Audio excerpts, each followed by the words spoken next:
चिंता संतानहंतारो यत्पादाम्बुजरेणवः स्वीयानां तान्निजाचार्यान् प्रणमामि मुहुर्मुहुः।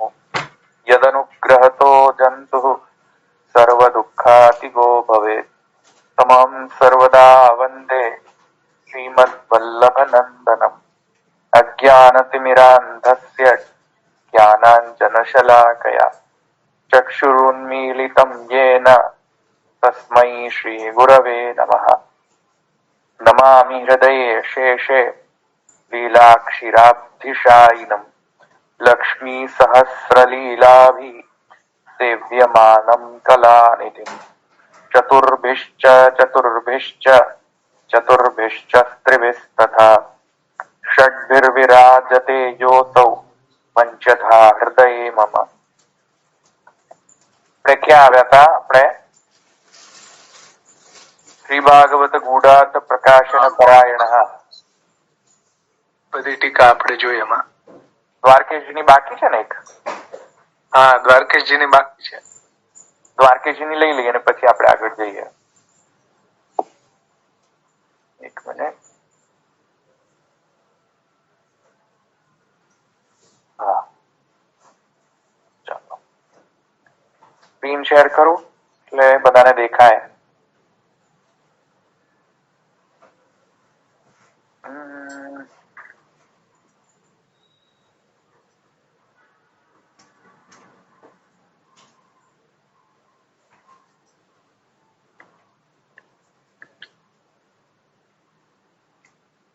એક મિનિટ.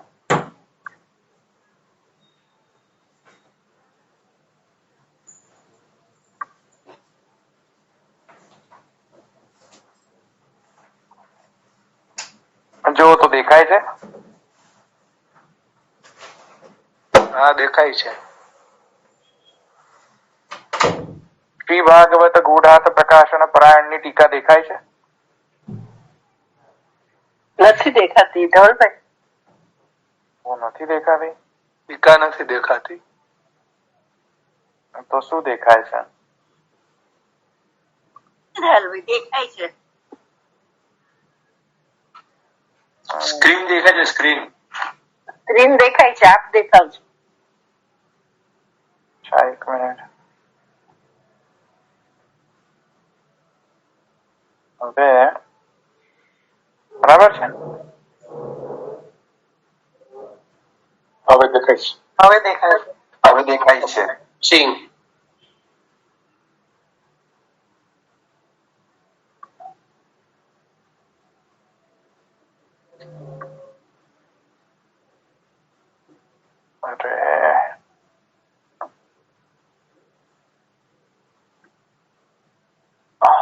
એક મિનિટ.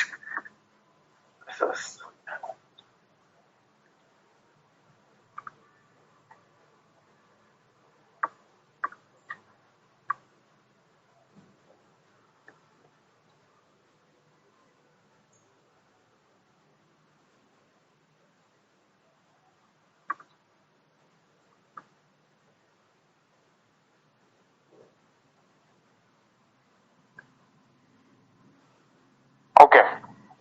શ્રી ભાગવત ગૂઢાર્થ પ્રકાશન પરાયણ આ દ્વારકેશજીની ટીકા છે અને દ્વારકેશજીની ટીકામાં મેં તમને પહેલા પણ કહ્યું હતું કે તે શ્રી ભાગવતની દશમ સ્કંધની જે લીલાઓ છે તેના સાથે સંગતિ લઈને દરેકે દરેક મહાપ્રભુજીના નામનો સંદર્ભ દરેકે દરેક મહાપ્રભુજીના નામના સંદર્ભ રૂપેણ આ ભાગવતની જે લીલા છે કૃષ્ણ લીલા તે જોવે છે. દરેકે દરેક સર્વોત્તમ સ્તોત્રના નામના અંતર્ગત. બરાબર? તો એમાં હવે આ શ્રી ભાગવત ગૂઢાર્થ પ્રકાશન પરાયણ આ જે નામ જે છે એ મહાપ્રભુજી પરક પણ છે, જે અન્ય ટીકાકારોએ કહ્યું. હવે દ્વારકેશજી જે છે તે કૃષ્ણ પરક, ઠાકોરજી પરક પણ આ નામ સિદ્ધ થાય છે. તેવું અહીંયા ભાગવતમાં દશમ સ્કંદમાં જે સપ્તમા અધ્યાય છે તેમાં થયેલી જે લીલા છે તેના સાથે અહીંયા સંગત અહીંયા કરી રહ્યા છે. કઈ રીતે જસ્ટિફાઈ કરે છે? ખૂબ એકદમ સુવ્યવસ્થિત અને એક બ્યુટીફુલ અર્થ અહીંયા કરી રહ્યા છે શ્રી ભાગવત ગૂઢાત પ્રકાશન પરાયણ.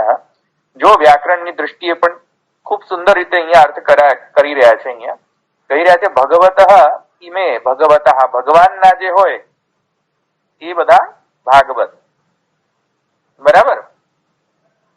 અને ભાગવતની આગળ, ભાગવત શબ્દની આગળ શું લગાવ્યું છે? શ્રી. તો શ્રીયશ્ચ તે ભાગવતાશ્ચ ઇતિ શ્રી ભાગવત. એટલે કે શ્રી અને ભાગવત એટલે કે જે લીલાના અંતર્ગત, દશમ સ્કંદના અંતર્ગત, સપ્તમા અધ્યાયના અંતર્ગત જે શકટ ભંજન લીલા છે, સપ્તમા અધ્યાયના અંતર્ગત જે શકટ ભંજન લીલા જે છે, શકટ ભંજન લીલાના અંતર્ગત જે શ્રીય એટલે કે જે વ્રજ સ્ત્રીઓ જે છે તેને અહીંયા શ્રીયશ્ચ કહીને કહી રહ્યા છે. શ્રી એટલે કે અહીંયા ભગવાનના જે ભક્તગણ, શ્રી શોભા, શ્રી એટલે શોભા. તો અહીંયા વ્રજ સ્ત્રીઓ જે છે તે શ્રીયશ્ચ તે અહીંયા કહેવામાં આવેલું છે. અને એવા જે વ્રજ સ્ત્રીઓ છે ઇન્ક્લુડિંગ યશોદાજી, શ્રી માતૃચરણા પ્રભૃતય એમ કહીને શ્રી માતૃચરણ ઇત્યાદિ વ્રજ સ્ત્રીઓ અને વ્રજ બાલકો અને વ્રજ ગોપો બધા જ આવી જશે ને ભાગવત આશ્ચર્યની અંદર. ભાગવત એટલે કોણ? ભગવાનના એ ભાગવત. ભગવત ઈમે ભાગવત. ભગવાનની ખાલી સ્ત્રીઓ થોડી છે, ભગવાનના ગોપોય છે ને. તો શ્રીયશ્ચ એટલે કે વ્રજ સ્ત્રીઓ અને ભાગવતાશ્ચ એટલે કે અહીંયા બંને અર્થ લઈ શકાય છે. વ્રજ સ્ત્રીઓ અને વ્રજ ગોપ બાલક અને વ્રજ જે ગોપ જે છે તે આ સર્વ જે છે વ્રજસ્થ જે ભક્ત જે છે તેમને અહીંયા શ્રીયશ્ચ તે ભાગવતાશ્ચ કહીને સંબોધન કરી રહ્યા છે અહીંયા. એટલે શ્રી ભાગવત નો અર્થ શું કર્યો? હવે શ્રી ભાગવત, બસ આટલા જ શબ્દનો અર્થ કેટલો શું કર્યો દ્વારકેશજીએ? બોલો.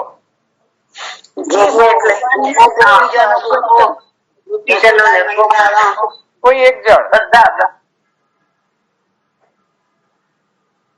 બોલો, કોઈ એક જ જણ બોલો. ગોપીજનો, ગોપાળો, ગોવાળો, નંદ બાબા, જશોદા, આખું પરિકર એમનું આવી જાય. બરાબર, સરસ. આ કોણ બોલ્યું? અરુણાબેન. અરુણાબેન. હા, બસ સરસ સાંભળો અરુણાબેન તમે, બરાબર. તો શ્રીયશ્ચ તે ભાગવતાશ્ચ એમાં બધા આવી ગયા વ્રજસ્થ ભક્તો, લીલાના અંતર્ગત વ્રજસ્થ ભક્તો, બરાબર. તો શ્રી માતૃચરણ પ્રભૃતય. અચ્છા, શ્રી ભાગવત તો થઈ ગયા બધા, તો એનું શું? તો કહે છે કે શ્રી ભાગવત તેષામ ગૂઢઃ અજ્ઞાતઃ અર્થઃ સ્વસ્ય સ્તનપાનેચ્છા રૂપઃ. આ જે ભગવાનનો જે અજ્ઞાત ગૂઢ એટલે અજ્ઞાત, બધાને પબ્લિકલી જ્ઞાત ન હોય, ખબર ન હોય પબ્લિકલી, એ માત્ર અને માત્ર અહીંયા જે અર્થ લીધો છે તે અહીંયા શું અર્થ લીધો છે કે ભગવાનનો જે ગૂઢ જે આશય અથવા ઈચ્છા, ભગવાનનું ગૂઢ ઈચ્છા, કઈ ગૂઢ ઈચ્છા ભગવાનની હતી? શકટ ભંજન લીલા પાછળની. કારણ કે શ્રી માતૃચરણ જે છે અને નંદ જે છે, નંદરાયજી ને માતૃચરણ અને પિતૃચરણ ભગવાનના એ બિઝી થઈ ગયા. ઔત્થાનિક લીલાના પ્રસંગમાં, પ્રોગ્રામમાં, ફંક્શનમાં બિઝી થઈ ગયા. બિઝી થઈ ગયા એટલે બાલકને એટેન્ડ ન કર્યા. અને ઔત્થાનિક જે ફંક્શન હતું બાલકનું, ભગવાનનું, એમાં બિઝી થઈ ગયા બધાને એટેન્ડ કરવામાં. આપણે ત્યાં પણ મહેમાન આવે તો નાનું બાળક જેનું ફંક્શન હોય એને તો એટેન્ડ જ ના કરીએ, જે મહેમાન આવે ગેસ્ટ આવે એને એટેન્ડ કરીએ. આવ્યું સમજમાં? તો જેનું ફંક્શન છે, જેના માટે થઈને આ ફંક્શન છે, જેના માટે થઈને આ ઉત્થાનિક જે ભગવાનની જે ઔત્થાનિક લીલા જે છે તેના માટે થઈને તેનો પ્રયોજન હોય છતાંય જે માતૃચરણ અને પિતૃચરણ ઇત્યાદિ પ્રવૃત્તિ તેઓ ભગવાનને એટેન્ડ નહીં કરીને અન્યને એટેન્ડ કરવામાં બિઝી થઈ ગયા અને જે ભગવાનની અજ્ઞાત ગૂઢ જે ઈચ્છા કઈ, ભગવાન જે છે ભૂખ્યા હતા તે વખતે તે કઈ ઈચ્છા હતી માતૃચરણ પાસે? બરાબર કે નહીં? સ્તનપાન ઈચ્છા રૂપ ગૂઢ સમજ્યા? શ્રી ભાગવત ગૂઢાર્થ. તો અજ્ઞાત તસ્ય અર્થ ઇતિ સ્તનપાન ઈચ્છા રૂપ. એ જે તેના કારણે, કેમ કે તેઓ બધા સર્વ બિઝી હતા, તેથી કરીને ભગવાને તસ્ય રોદનેન શકટપાતનેન ચ પ્રકાશને પરમ અયનમ ચરણચાલનમ યસ્ય સહ તથા. એવા ભગવાન, કેવા ભગવાન? બહુવ્રીહિ સમાસેન ભગવાન. એ કેવા ભગવાન? તો કહે છે કે જેમણે પરમ અયનમ ઇતિ ચરણચાલનમ, અયન ઇતિ ચરણ, સમજ્યા? તો ચરણ, ભગવાને ચરણ ચલાવીને, કોમલ ચરણ ચલાવીને શકટનો પાત કરી, શકટના પાત દ્વારા અને રુદન દ્વારા આપને કયો ગૂઢ અર્થ પ્રકાશન કર્યો? કયો ગૂઢ ઈચ્છા પ્રકટ કરી? શકટપાત દ્વારા અને રુદન દ્વારા. ખ્યાલ આવી ગયો ને? એવા ભગવાન શ્રી ભાગવત ગૂઢાર્થ પ્રકાશન પરાયણ છે. સમજ્યા? બહુરી સમાસેન ચરણ ચાલનમ યસ્ય સહ તથા. યસ્ય સહ ઇતિ બહુવ્રીહિ. બરાબર? જેમના ચરણ દ્વારા, કોમલ ચરણ દ્વારા શકટનો પાત થયો, શકટના પાત દ્વારા અને રુદન દ્વારા જેમણે પોતાનો ગૂઢ અર્થ પ્રકાશન કર્યો. કોને ઈચ્છા પ્રકટ કરી?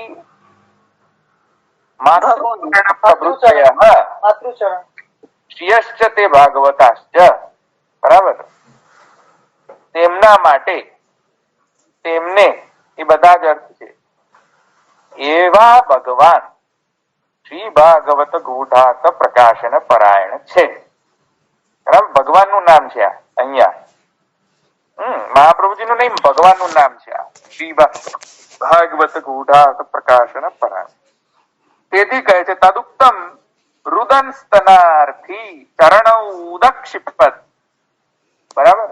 તેથી કરીને સ્તનાર્થી ઇતિ ગૂઢાર્થ.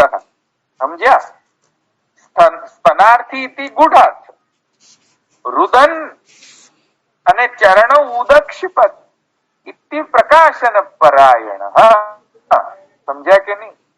ચરણ ઉદક્ષિપત, બંને ચરણોથી ઉદક્ષિપત ફેંક્યો, ઉછાળ્યો શકટને, ઉપર ઉછાળ્યો.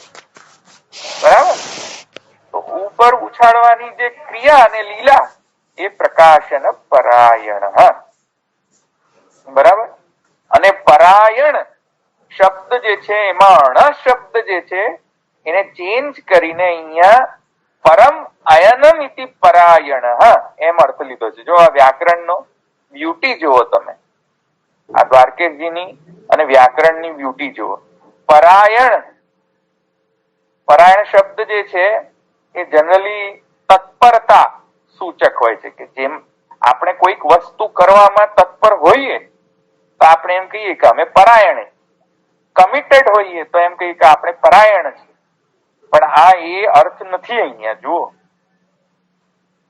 પરમ પ્લસ અયનમ ઇતિ પરાયણમ. આમાં પરમ અયનમ ઇતિ પરાયણ.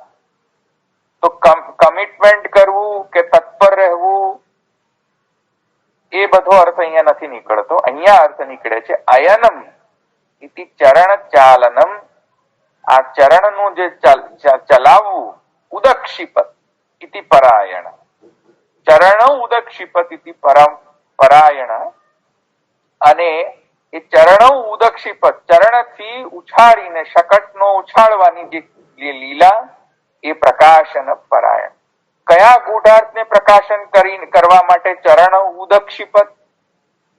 ભાગવત સ્તનપાન કરવા માટે, સ્તનપાન કરવા માટે. સ્તનાર્થી, બરાબર ને? અને કઈ રીતે ઉદક્ષિપત? સોરી, ઉદક્ષિપત મને કઈ રીતે ઈચ્છા પ્રકટ કરી પ્રકાશન? રુદન ખ્યાલ આવી ગયો ને? અહીંયા રુદન દ્વારા પ્રકાશન કર્યું અને ઉદક્ષિપત દ્વારા પ્રકાશન છે ને? જોરદાર. ઉદક્ષિપત ઉપર ઉછાળવાની ક્રિયા પ્રકાશન ક્રિયા, રુદન દ્વારા પણ જણાવ્યું, પ્રકાશન કર્યું. અને ચરણો જે છે અર્થમાં પરાયણ શબ્દ નિયોજિત કર્યો. બંને ચરણો. અને ગૂઢાર્થ કયો? સ્તનાર્થી. સમજ્યા? ટેકનિકલ વસ્તુ, જેને મજા આવશે ને મજા આવશે, જેને એને બોરિંગ લાગશે ને બોરિંગ લાગશે, નહીં ખબર પડે બોરિંગ લાગશે પાછું કે આ શું પછી વળી પાછી આટલી બધી ટેકનિકાલિટી. સમજમાં આવ્યો કે નહીં? આવ્યું બરાબર આવ્યું. હા, બસ. હાલો આપણે આગળ જઈએ. હવે યદ્વા બીજો અર્થ. બીજો અર્થ કહે છે શ્રી ભાગવતાનામ ગૂઢા. બીજો અર્થ જે છે એ શકટ ભંજન નહીં, પણ કિંતુ એકદા આરોહમ આરૂઢમ ઇતિ ઉપક્રમ્ય વસુદેવ વચઃ ભૂયઃ માનયામાસ વિસ્મિતઃ. વિસ્મિતઃ આ કઈ લીલાનો છે? તૃણાવર્ત લીલા. તો યદ્વા તૃણાવર્ત લીલા અંતર્ગત જે ભગવાનની જે લીલા, એ લીલા કરનાર શ્રી ભાગવત ગૂઢાર્થ પ્રકાશન પરાય. કઈ રીતે? તો કહે છે યદ્વા શ્રી ભાગવતાનામ ગૂઢા અજ્ઞાત. શ્રી ભગવાનનો અજ્ઞાત. શું અજ્ઞાત? શું ભગવાનનું શું અજ્ઞાત છે? શું ગૂઢ છે ભગવાનનું? તો કહે છે સ્વસુત મહાત્મ્ય રૂપ અર્થ. જે ભગવાન એક ખાલી માત્ર એક અન્ય ગોપ બાલક જેવા, સામાન્ય ગોપ બાલક જેવા સામાન્ય ગોપ બાલક જેવા બિહેવ કરતા હવે એવા સામાન્ય ગોપ બાલક નથી. કોઈક અલગ ગોપ બાલક છે, કોઈક અલગ જ પ્રકારની વ્યક્તિત્વ ધરાવનાર વ્યક્તિ છે. એવું અન્ય ગોપ બાલકને હવે જણાવવાનું ધીરે ધીરે શરૂ થઈ રહ્યું છે. એક તો શકટ પાત અને એને થોડોક તો આઈડિયા આવી ગયો કે આ કઈક તો લફડો છે અંદર. એ જે ભગવાને જયારે ઉદક્ષિપત ચરણો સ્તનાર્થી રુદન આમ થયું ત્યારે બીજા બધા બાલકોએ જોયું ચરણ ફેંકવાની જે લીલા જે છે ભગવાનની, ચરણથી શકટ ફેંકવાની લીલા, ઉપર ઉછાળવાની લીલા. હવે બાલકોનું કોણ માને? તો બકવાસ કર્યા કરે, તમને ખબર ન પડે. એટલે એ બાળકોએ તો કહ્યું ભાઈ આ જ છે, હમણે જ કરેલું છે, આ નાના બાળકે જ એને ઉછાળેલું છે. તો પેલા બધા એમ કહ્યું કે ના ના આ તો બધું ખપાય, ખોટું બોલે છે, અપ્રમાણ છે, તો બાળક છે, બોલ્યા કરે. તો ધીરે ધીરે શું છે પછી તૃણાવર્ત આવે. હવે તૃણાવર્ત ની અંદર જે ભગવાને જે લીલા કરી એમાં થોડો થોડો ડાઉટ હવે ચાલુ થઈ ગયો કે હવે આ તો કઈક લફડા છે આ વ્યક્તિમાં. તો આ યા તો દૈવના કારણે અથવા દેવ કૃપાના કારણે બચી ગયા ભગવાન, અથવા તો માને કોઈક પુણ્યાત્મા હશે કે દૈવ હશે કોઈ તો એની શક્તિ દ્વારા એ બચી ગયા, પણ હજુ પણ એ કન્ફર્મેશન અન્ય વ્રજસ્થ જે ભક્તો છે એમને હજુ પણ કન્ફર્મેશન નથી તૃણાવર્ત થયા પછી પણ, તૃણાવર્ત લીલા થયા પછી પણ, કે આ ભગવાન જે છે એવો કન્ફર્મેશન અન્યને નથી, માત્ર નંદરાયજીને કન્ફર્મેશન છે અને વસુદેવજીને કન્ફર્મેશન છે. બાકી અન્યને કન્ફર્મેશન, નંદરાયજીને પણ પાછી એક ડાઉટ તો છે જ પાછો. યદ્વા શ્રી ભાગવતાનામ ગૂઢ આખ્યાત, ભગવાનનો શું ગૂઢ છે? તો કહે છે કે પોતાનો જે મહાત્મ્ય રૂપ જે અર્થ છે, પ્રસુત મહાત્મ્ય રૂપ તસ્ય પ્રકાશનાર્થમ પરમ અયનમ ઊર્ધ્વગમનમ યસ્ય. આ પરમ અયનમ ઇતિ ઊર્ધ્વગમનમ, ઉદક્ષિપત ચરણચાલનમ, અહીંયા ચરણચાલનમ નહીં, અહીંયા શું છે? પરમ અયનમ એટલે કે ઊર્ધ્વ ગતિ. હા, પરમ એટલે ઉર્ધ્વમ, ઉપર, પરમ એટલે અધપરાયયા જ્યોતિર્દીપ્યતે, ઉપનિષદ કહે છે. પર શબ્દ ઇતિ ઉપર, ઉર્ધ્વ ઉપર, સમજ છે? અને આયનમ ઇતિ ગમનમ, પરમ આયનમ ઇતિ ઉર્ધ્વ ગમનમ, ઉપર ઉછાળવું.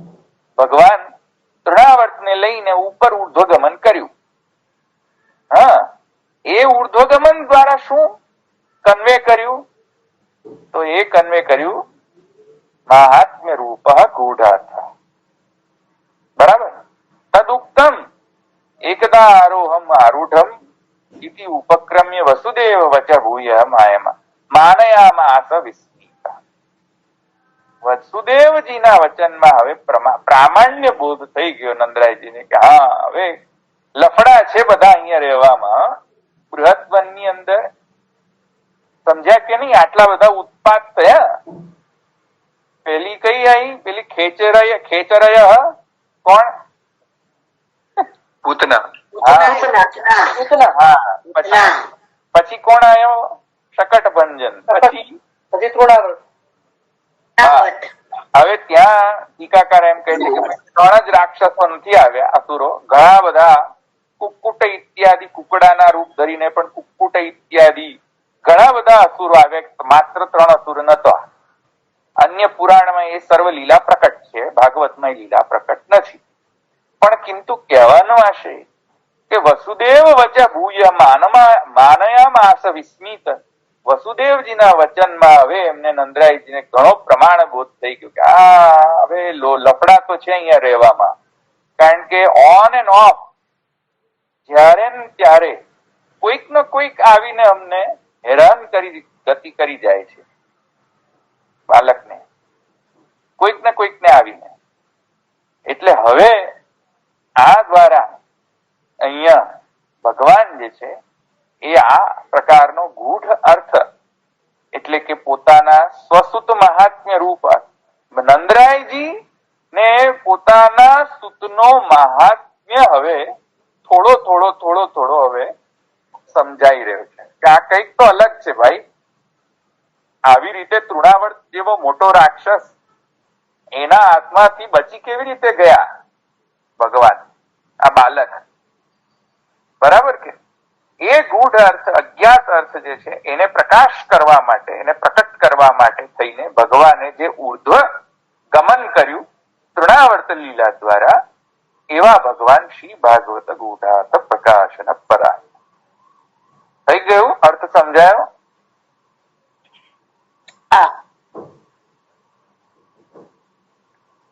હવે આગળ યદ્વા શ્રી ભાગવતાનામ. હવે આ જે છે ત્રીજો અર્થ જે છે એ યદ્વા શ્રી ભાગવતાનામ ગૂઢ સ્વાંત સ્થિત અખિલ બ્રહ્માંડ રૂપ. હવે જૃંભણ લીલા, આ જૃંભણ લીલા ખબર છે ને શું છે?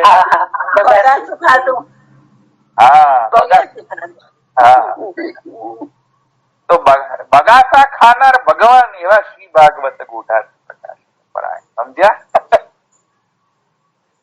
દ્વારકેજીની એ સાઇનેસ્થેશિયા બાવા એને સ્પેસિફિક શબ્દ વાપરે છે આ વસ્તુને ડિપિક્ટ કરવા માટે, નેરેટ કરવા માટે, કે કોઈ પણ વ્યક્તિને સાઇનેસ્થેશિયા થઈ ગયો એને તો એની જ સ્મેલ આયા કરે, એની બ્રેનની અંદર એને સાઇનેસ્થેશિયાની અંદર શું થતું હોય છે કે જેમાં જે વ્યક્તિને જેના પ્રત્યે વધારામાં વધારે એટેચમેન્ટ હોય એ જ વસ્તુની સ્મેલ આવે, ભલે ની વસ્તુ બાજુમાં હોય નહીં.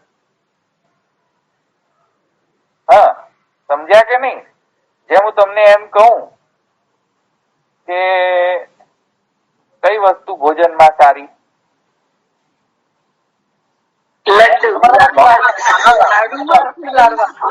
હા હા, બસ બસ. તો લાડવાની સ્મેલ, સમજ્યા? લાડવા ન હોય છતાંય સ્મેલ આવે અમુક લોકોને. તમે એને કહો ને કે લાડવા, એટલે નામ માત્ર થી ધવલભાઈ, માણસ ગંધાય માણસ ખાવ કે છે ને રાક્ષસો એ રીતના. તો લાડવા નામથી જ તમને સ્મેલ આવી જાય. હોય નહીં પાછું જોડે, પણ સ્મેલ આવે એટલે. એવી રીતે દ્વારકેશજીને કન્ટિન્યુઅસલી સ્મેલ કોની આવતી હોય છે? કયો? ભાગવત ભાગવતની ન હોય તો પણ એમાં દેખાઈ જાય ભાગવત. સમજ્યા? ભાગવત આ મહાપ્રભુના નામ છતાં એની અંદર ભાગવત નો સાઇનસ થઈ છે. સ્મેલ કોની આવી રહી છે? ભાગવત, દ્વારકેશજી. સમજ્યા કે? યદ્વા શ્રી ભાગવતા નામ, આ અહીંયા જૃંભણ લીધે તો કહે છે શ્રી ભાગવતા નામ ગૂઢ સ્વાંત સ્થિત અખિલ. હવે આ ગૂઢ શબ્દનો અહીંયા અર્થ અજ્ઞાત નથી. સમજો, આ જે બધા અર્થો જે છે એને માણો, તમે આનંદ લો ગ્રામર નો. જેને ગ્રામરમાં આનંદ ના આવતો હોય, વ્યાકરણમાં, લેંગ્વેજમાં, એ બધાને એમાં આનંદ ના આવતો હોય તો અહીંયા મજા નહીં આવે. લોકો જે લોકોને આનંદ આવતો મજા પડી જાય. અહીંયા શ્રી દ્વારકેજી કહી રહ્યા છે ગૂઢ નો અર્થ કેટલા બધા કર્યા? અજ્ઞાત. બીજો પણ અર્થ ગૂઢ નો શું કર્યો? અજ્ઞાત. કોને જ્ઞાન નહોતું? નંદરાયજી, અન્ય વ્રજ ભક્તોને. અહીંયા પણ ગૂઢ અજ્ઞાત. કોને જ્ઞાન નહોતું? માતૃચરણ પ્રવૃત્તિને. સમજ્યા? હવે અહીંયા ગૂઢ શબ્દનો અર્થ અલગ છે. ગૂઢ અર્થ અહીંયા તિરોભાવના અર્થમાં છે. કોઈ વસ્તુને છુપાવી રાખવી, ફંક્શનલ ન હોવી, પણ હોય પણ ફંક્શનલ ન હોય, છુપાઈને રાખવી, તિરોભૂત. ઇતિ ગૂઢ. સમજ્યા કે નહીં? તો અહીંયા શ્રી ભાગવત નો ગૂઢ, શ્રી ભાગવત એટલે ભગવાન નો ગૂઢ એટલે કે તિરોહિત. ક્યાં? શું તિરોહિત?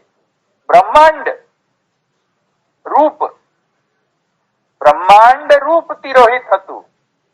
એ બ્રહ્માંડ રૂપ જે એમની અંદર તિરોહિત હતું, એટલે કે એ રૂપ હજુ ભગવાને યશોદાજી સન્મુખ પ્રકટ નહોતું કર્યું, એવું તિરોભૂત હતું. એવું અખિલ બ્રહ્માંડ રૂપ જે છે એને પ્રકાશન કરવા માટે, પુનઃ આવિર્ભાવ કરવા માટે થઈને પરાયણ એવા ભગવાન, જૃંભણ લીલા કરનાર ભગવાન. સમજ્યા?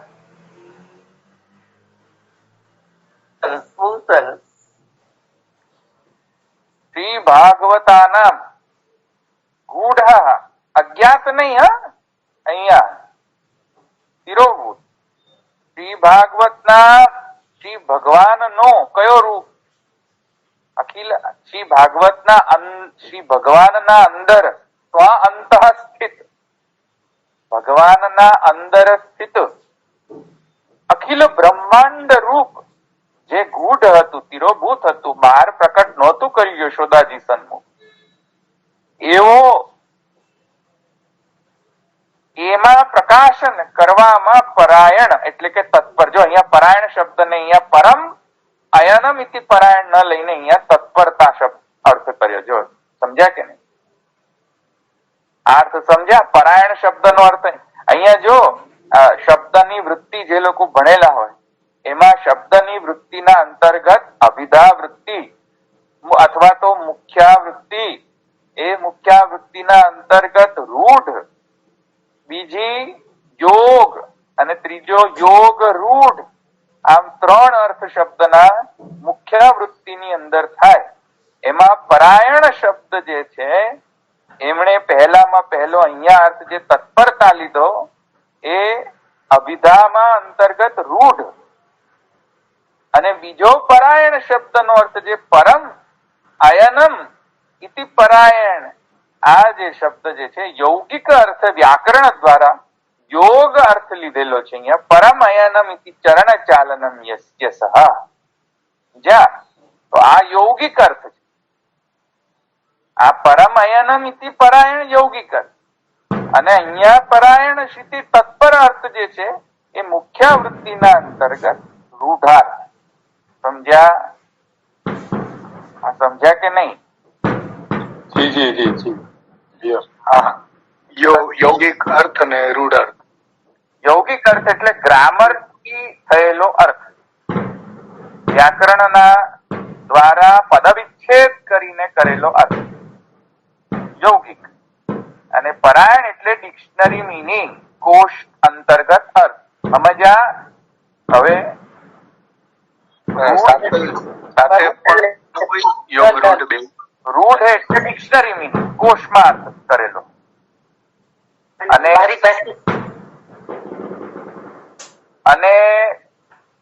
શું કહ્યું મેં? યૌગિક. તો યૌગિક જે છે એમાં પદવિચ્છેદ કરીને વ્યાકરણ દ્વારા વ્યુત્પન્ન કરેલો અર્થ, શબ્દ વ્યુત્પન્ન થઈને કરીને અર્થ કરેલો અર્થ. સમજ્યા? ક્લિયર. તો પરાયણ જે છે ડિક્શનરી છે, તત્પર, અને પેલો જે અયનમ છે એ એકચ્યુઅલી સંધિ વિચ્છેદ કરીને બનાવે શબ્દ બને છે. બરાબર? એ રીતના યસ, વ્યુત્પન્ન કરેલું છે એને. વ્યુત્પત્તિ થી અર્થ કે છે ધવલભાઈએ? યસ. અચ્છા. તસ્ય પ્રકાશને પરાયણ તત્પર, એમાં જે તત્પર છે પ્રકાશ, એવા સ્વરૂપને અંદર સ્થિત જે બ્રહ્માંડ રૂપ ભગવાન, પુરુષ રૂપ જે મને અખિલ બ્રહ્માંડ રૂપ જે ભગવાનનો જે સ્વરૂપ જે છે એ એવા સ્વરૂપને પ્રકટ કરવામાં પરાયણ, તત્પર અથવા તો સમર્થ શબ્દ પણ અહીંયા લીધેલો છે. તત્પર ઇતિ સમર્થ. એવા કોણ?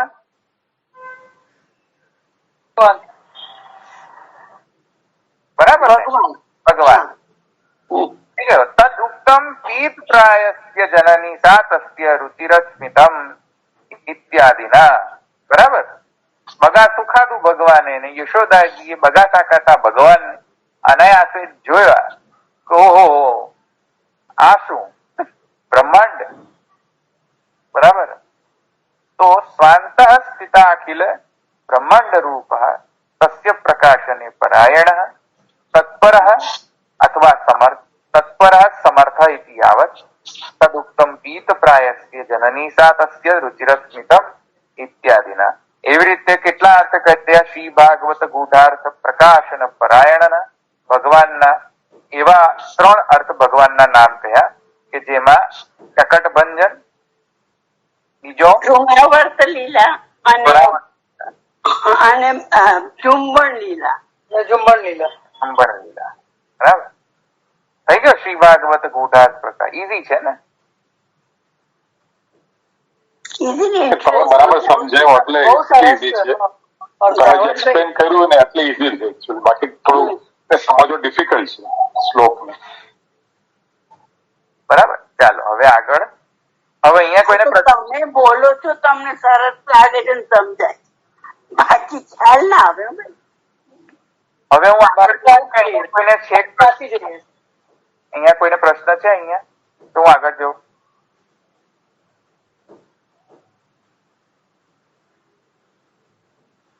નથી? ઓકે, આગળ જઈએ. હવે આપણે આ પૂરું થઈ ગયો. શ્રી ભાગવત ગૂઢાર્થ પ્રકાશન પરાયણ પૂરું. બરાબર? હવે આગળ બીજા નામ પર જઈએ. શું આવે છે બીજો નામ? નેક્સ્ટ સાકાર હા આખું બોલો. સાકાર બ્રહ્મવાદ સ્થાપક વેદ પારક. આ બે નામ આવે ને હવે. સાકાર બ્રહ્મવાદિક સ્થાપક એક નામ અને વેદ પારક બીજું. અવાજ બહુ આવે છે કોઈનામાંથી. મ્યુટ કરો જે મને મ્યુટ ના કર્યો. હા હવે ઉત્થાનિકા જોઈ લો. શ્રી ગોકુલનાથજી, શ્રી ગોકુલેશજી શું કહે છે? નનુ પુષ્ટિ માર્ગીય ફલસ્ય મુક્ત્યાદેહ આધિક્ય કથનેન સ્વરૂપાનંદાત્મકત્વાत् તદ અનુભવ કથમ ઇતિ આકાંક્ષાયામ અનુભવ પ્રકાર હેતુ ભૂતમ નામ આહુઃ.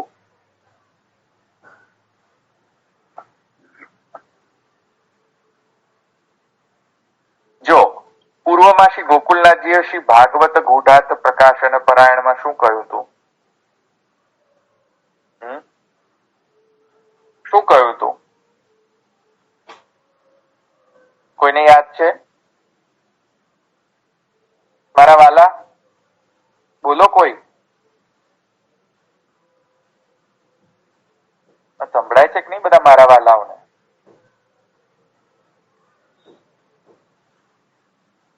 એ નથી સંભળાતું? સંભળાય છે. હા તો બોલતા કોઈ મારા વાલા બોલતા નથી. હા શું કહ્યું હતું ગોકુલનાથજીએ શ્રી ભાગવત ગૂઢાર્થ પ્રકાશન પરાયણમાં? જો કોઈને યાદ છે? ઓહો ભાગવત સપ્તદા અર્થ કઈક એક ગુડ અર્થ છે. બધા ગુડ અર્થ નો પુષ્ટિમાં ફળરૂપ છે. ગુડ અર્થ નું પ્રકાશન કરવાનું. પછી આ એક કે બે જ વ્યક્તિ બોલે, બીજા બધા શું કરે છે? યા તો યોગીની બેન બોલે, યા તો અરુણાબેન બોલે, યા તો જાગૃતિબેન આવે છે. આવું છો તમે નથી. હા અચ્છા જાગૃતિબેન. આ તો બીજા કોઈ બોલતા જ નથી. એટલે ઉત્થાનિકા ને ભાગવત ગુઢાર્થ પ્રકાશન પરાયણ. ના સાકાર બ્રહ્મવાદિક સ્થાપક કહે છે ને તેની ઉત્થાનિકામાં રેફરન્સ આવે છે. હા તો ગોકુલનાથજી એ શ્રી ભાગવત ગૂઢાર્થ પ્રકાશન પરાયણ ની અંદર કહ્યું તું, મ્યુટ કરો પ્લીઝ. એમાં કહ્યું તું ને પહેલા કે શ્રી અરે મ્યુટ કરો. કોણ નથી મ્યુટ? હા કે શ્રી ભાગવતે ન તસ્ય મુખ્યત્વ મુક્ત્યાદિ ફલ સાધકત્વ. સમજ્યા? જુઓ આ યાદ આવ્યું તમને? શું કહ્યું તું શ્રી ગોકુલેશજી? પુષ્ટિ માર્ગ નું પુષ્ટિ સંપ્રદાય નું મૂળ ભાગવત જ છે. ના અને ભાગવતે ન તસ્ય મુખ્યત્વમ. શું મુખ્ય નથી ભાગવતમાં? મુક્તિ નથી. મુક્તિ નહીં પણ પુષ્ટિ ફળરૂપ છે. કઈ રહો છો તમે? અમદાવાદ? અમદાવાદ. હવે મારે તમને મળવા આવવું પડશે અમદાવાદ. આવજો ચોક્કસ આવજો. હા બરાબર. જો ભાગવત ની અંદર શું મુખ્યત્વ છે? ભાગવત ની અંદર શું મુખ્ય છે? ભક્તિ મુખ્ય છે, મુક્તિ નથી. ભક્તિ રસ. આ કહ્યું તું ને હમણાં. ભક્તિ રસ નો માને નિગમ ફલમ પિબત ભાગવતમ રસમ. હા તો ભક્તિ રસ જે છે ભાગવતમાં મુખ્ય ફલ કહેવામાં આવેલું છે. મુક્તિ આદિ ફલ નહીં. સમજ્યા? અરુણાબેને કહ્યું ને, આ કહ્યું હતું ને ગોકુલેશજીએ. યાદ છે? હા બસ હવે આને ધ્યાનમાં રાખજો તો સમજાશે, નહીં તો નહીં સમજાય ઉત્થાનિકા. આને યાદ રાખજો. પૂર્વ પર સંગતિ નહીં કરો ને કશું નહીં સમજાય. સમજ્યા? તો પૂર્વ સંગતિ શું થઈ? ગોકુલેશજીએ એમ કહ્યું હતું, યાદ કરો, કે ભાગવત ગૂઢા શ્રી ભાગવત ગૂઢાત પ્રકાશન પરાયણ. શ્રી ભાગવત ગૂઢાર્થ શું છે? કે મુક્તિ આદિ ફલ જે છે એ નથી મુખ્ય, કિંતુ શું મુખ્ય છે? મુખ્ય છે ભક્તિ રસસ્ય. ભક્તિ રસ જે છે મુખ્ય છે, એ મુખ્ય ફલ છે ભાગવતનો, એ ગૂઢાર્થ છે. તો શ્રી ભાગવત ગૂઢાર્થ પ્રકાશન પરા. તો તેથી અહીંયા આ કહીને હવે ગોકુલેશજી એમ કે છે કે હા ઠીક, મુક્તિ થી પણ અધિક, મુક્ત્યધિક ફલ સાધકત્વાત શુદ્ધ પુષ્ટિ માર્ગીય ફલસ્યૈવ ફલત્વમ ન અન્યસ્ય. આવો શુદ્ધ પુષ્ટિ માર્ગીય ફલ જ જે છે એને એ જ ભાગવતની અંદર વર્ણિત છે. મુક્તિ આદિથી પણ અધિક, એટલે મુક્તિ નહીં. બરાબર, આ યાદ રાખજો. હવે આગળ જઈને ગોકુલેશજી કહે છે, અરે ક્યાં ગયું? એક મિનિટ. હવે આ કહ્યું ને, યાદ રાખજો. હવે ગોકુલેશજી એમ કહે છે, નનુ પુષ્ટિ માર્ગીય ફલસ્ય મુક્ત્યાદે. હવે ખબર પડી આવ્યું મુક્તિ કેમ આવી અહીંયા અચાનક? સંબંધ બેઠો કે નહીં? પૂર્વનો બેઠો ને? હા, નહીં તો સંબંધ નહીં બેસાડો ને તો નહીં સમજમાં આવે. તો અહીંયા હવે એમ કે છે કે હા, પુષ્ટિ માર્ગીય ફલ મુખ્ય છે, બરાબર છે ભાગવતની અંદર. હવે એ પુષ્ટિ માર્ગીય ફલ જે મુક્તિથી પણ અધિક, એને માણવાનું કઈ રીતે? જે પુષ્ટિ માર્ગીય ફલ મુક્તિથી પણ જે અધિક ફલ, સ્વરૂપાનંદ નો અનુભવ. હા, પણ એને માણવાનું કઈ રીતે? સ્વરૂપાનંદાત્મકત્વાત તદ અનુભવ કથમ. કેવી રીતે અનુભૂત થાય? ભક્તિથી. સાકાર બ્રહ્મવાદ છે. હવે તો અરુણાબેન ને મળવું જ પડશે. શિક્ષરો લગાવે અરુણાબેન. હા, તો ક્યાં હા, તો સ્વસ્વરૂપાનંદાત્મકત્વાત. પણ એને માણવું કઈ રીતે ભાઈ? માણવા માટે ગુણ જોઈએ, રૂપ જોઈએ, નામ જોઈએ, કર્મ જોઈએ. આ ચાર તો જોઈએ કે નહીં માણવા માટે? તો માણો શું? જે રૂપહીન હોય એ મણાય, જે ગુણહીન હોય તે મણાય, જે નામહીન હોય તે મણાય, જે લીલાહીન હોય તે મણાય. બોલો મારા વાલા. સાકારવાદ એ જ માણી શકાય. એનો સાકાર છે, આકાર છે. હા, એક્ઝેક્ટ. તેથી ગોકુલેશજી અહીંયા પૂર્વ સંગતિ કરીને કહી રહ્યા છે, પૂર્વ નામ સંગતિ. કે શિવ, અરે ભાઈ જતું રહ્યું, એક મિનિટ, મારે પાવર ક્યાં મૂક્યું તું? મેં પાવર ક્યાં મૂક્યું? અહીંયા જ છે કે? એક મિનિટ, આ જતું રહેશે મારું, એક સેકન્ડ.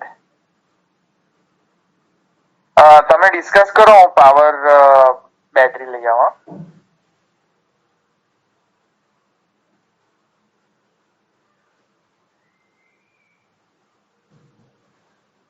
તમે અગર દીક્ષિતજી મહારાજની દાદાશ્રી જો ટીકા વાંચી હશે ને, તેમાં આ સાકાર બ્રહ્મવાદ જ કે છે સ્ટાર્ટિંગમાં જ સર્વોત્તમજી સ્તોત્રમાં, કે રામકૃષ્ણ છે, સાકાર બ્રહ્મવાદ છે તો રામકૃષ્ણ છે, નકર નથી.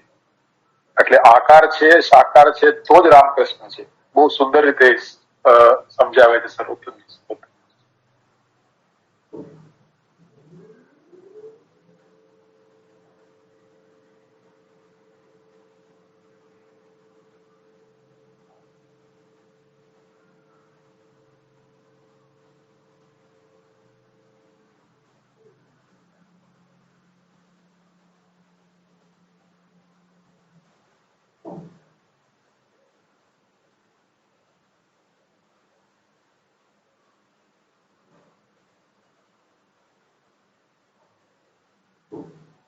હા હવે આવી ગયો પાછો. એક સેકન્ડ,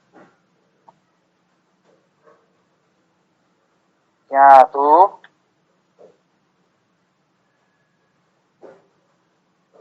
હું ક્યાં હતો? હા, તો જે રૂપહીન તેને તો માણી ન શકાય. સ્વરૂપાનંદ કેવી રીતે માણી શકાય? રૂપહીન હોય તો. જે ગુણહીન હોય તેનો સ્વરૂપાનંદ કઈ રીતે માણવાનો? જે નામહીન હોય એટલે કે અનિર્વચનીય હોય, નિર્વચનીય જ ન હોય, વાચક ભાવ ન હોય, શબ્દથી ડિસ્ક્રાઇબેબલ ન હોય, તેના ગુણગાન, કીર્તન, સ્વરૂપાનંદ, ભજનાનંદ ઉપલક્ષણ વિધેય લઈ લો તો સ્વરૂપાનંદ પ્લસ ભજનાનંદ કઈ રીતે મણાય? કયો બોલો. નહીં મણાય. ના માણી શકાય, એટલે સાકાર જોઈએ. હા, એટલે ગુણહીન, રૂપહીન, નામહીન અને લીલાહીન.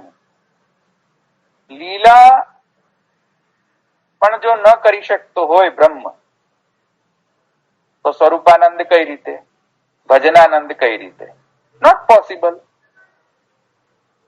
અને રસમ હેવ ગુમ લબ્ધ્વાનંદી ભવતી. અરે ભાઈ, રસહેવ ગુમ લબ્ધ્વાનંદી ભવતી. અને યદ્વૈ તત્ સુકૃતમ રસો વૈ સહ પિબત ભાગવતમ રસમાલયમ. અરે પણ જે ગુણહીન હોય, નામહીન હોય, રૂપહીન હોય, એનો રસ કઈ રીતે પીબત? બોલો. કારણ કે રસ માટે મેં તમને કહ્યું હતું ને, કેટલી 3 વસ્તુની જરૂર પડે રસ નિષ્પત્તિ માટે. બોલો કઈ? 3 things are required. વિભાવ, અનુભાવ, સંચારી ભાવ. સંચારી ભાવ, વિભાવ, અનુભાવ. રસભોગતા. રસ ભોગ, જે ભોગે છે તે રસભોગતા. એ પહેલું. રસને ભોગવનાર તો વ્યક્તિ જોઈએ ને, તો ભોગવનાર. રસનો ભોગ્ય, જે વસ્તુનો ભોગ રસભોગતા કરે છે તે, એટલે બીજી વસ્તુ. અને સ્વયં રસ. 3 વસ્તુ થઈ ને, રસભોગતા, રસભોગ્ય અને સ્વયં રસ. આ 3 વસ્તુ મિનિમમ રિક્વાયરમેન્ટ છે. હા ધવલભાઈ, ભોગ્ય અને રસ એકમાં ના આવી શકે? નહીં આવી શકે. બંને, જેમ કે બંને ભોગ્ય અને ભોગતા ભોગ્યની વચ્ચે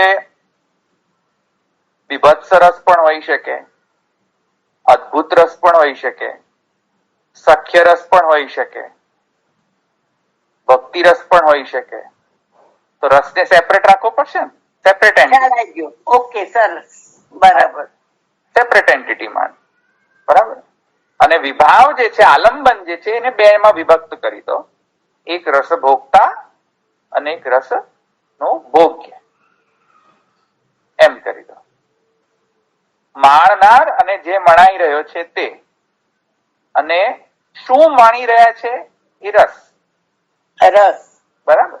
3 તો છે ને, 3 things are required. હવે જો બ્રહ્મ એકોહમ અને એકમેવ દ્વિતીયમ જ રહે અને બહુભવન ઈચ્છાથી બહુભવન રૂપ ધારણ ન કરે, તો 1 નો 3 થઈ શકે? પતિશ્ચ પત્ની ચ ભવતા. હા, ના થઈ શકે. ન થઈ શકે. પતિ રૂપ પણ નહીં થઈ શકે, પત્ની રૂપ પણ નહીં થઈ શકે. તો પતિ એટલે પુંભાવાત્મક, એટલે રસભોગતા. પત્ની એટલે કે ભોગ્ય રૂપ. અહીંયા સ્ત્રી પત્ની મેલ અને ફિમેલ ના અર્થમાં નહીં. પુંભાવ અને સ્ત્રી ભાવ બધાની અંદર હોય છે. પુરુષોની અંદર પણ સ્ત્રી ભાવ હોય છે. અને સ્ત્રીઓની અંદર પણ પુંભા હોય છે. સમજ્યા? એટલે અહીંયા જેન્ડરના સેન્સમાં નથી લેવાનું પુંભાવ સ્ત્રીમાં, પણ એની કહેવાનો આશય પ્રભુમાં તો બે ભાવ હોય ને, ભાવ ને બે ભાવ હોય. રાઈટ. તો બધામાં અહીંયા બધાની અંદર, પ્રભુની અંદર માત્ર નથી, બધાની અંદર.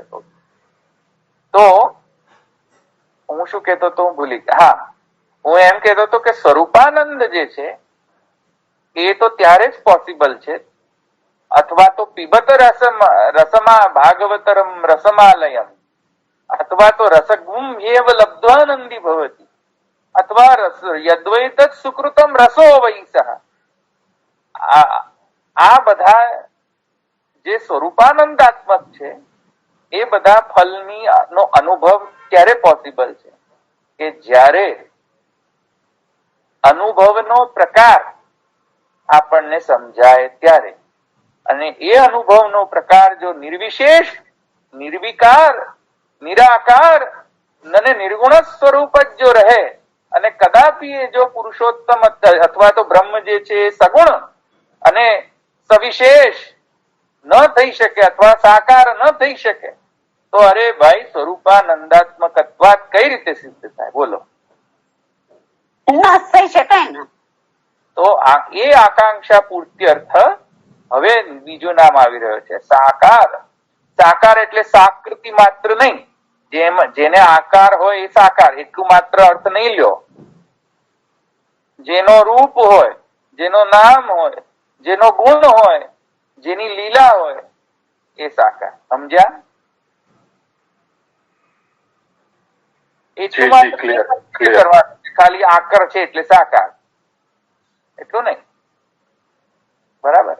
જે વાચ્યવાચક ભાવની અંદર પણ બની શકતો હોય, જેનો નિરૂપણ માને જેનું નિરૂપણ પણ થઈ શકતું હોય ને પોતે નિરૂપ્ય બનતો હોય, જે પોતે જ્ઞેય હોય પણ ખાલી જ્ઞેય નહીં, પણ જે પોતે માણી પણ શકાતો હોય. રસગુમ એવ લબ્ધ્વાનંદી ભવતી. આ ઉપર એમ્ફસાઇઝ કરો તો સમજાશે.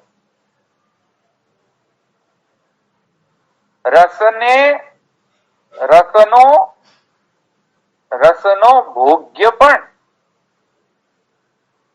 બનતો હોય બ્રહ્મ, તો સ્વરૂપાનંદ નો કોઈ માણી શકે કે નહીં? ભગવાન જ સ્વયં કે હું ભોગ્ય નથી, તો સ્વરૂપાનંદ કોણ લઈ શકે? ભગવાન. ભોગ્ય અને ભોગતા બંને રૂપ પ્રભુના. અહીંયા પુષ્ટિ માર્ગીય ફલ છે એટલે પ્રભુનું ભોગ્ય રૂપતા વધારે અહીંયા વધારે નીકળીને આવી રહ્યું છે, જે રીતે હું તમને સમજાવું.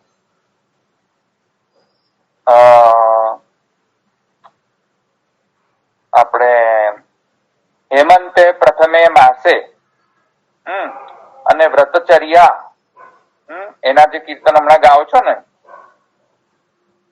તેમાં ભગવાન ચીરહરણ દ્વારા અને પોતે જયારે પાછા ચીર પ્રદાન કરે છે, ત્યારે ચીરદાન દ્વારા, હરણ અને દાન બંને, તો ચીરદાન દ્વારા મીશમાં ભગવાને પોતે ગોપિકાઓને દાન કર્યું. સમજ્યા? હવે પુંભાવ એટલે કે ભગવાન નો રસનો આસ્વાદન માણી શકે. જ્યારે ભગવાન પોતે ઈચ્છા કરે કે અમે આસ્વાદ્યમાન છીએ, અમારો કોઈ આસ્વાદન લઈ શકે છે, તથાસ્તુ મયેમાં રંસ્યત ક્ષપા. આવો આશીર્વાદ ભગવાન આપે તો જ માણી શકાય, નહીં તો ભગવાન થી બીક લાગે બધાને. કોઈ એવું જોયું ભગવાનને માણી શકે? ભગવાન થી બધા બીતા હોય, દુનિયા ભક્ત હોય ને. પણ સમજ્યા? મોસ્ટ ઓફ તમે જોજો ને ભગવાન થી બધા બીતેલા જ હશે. ભગવાન નો રસ માણી શકે તો બહુ ઓછું, વેરી રેર. ભગવાન ઈચ્છે એ તો એનો રસ માણી છે.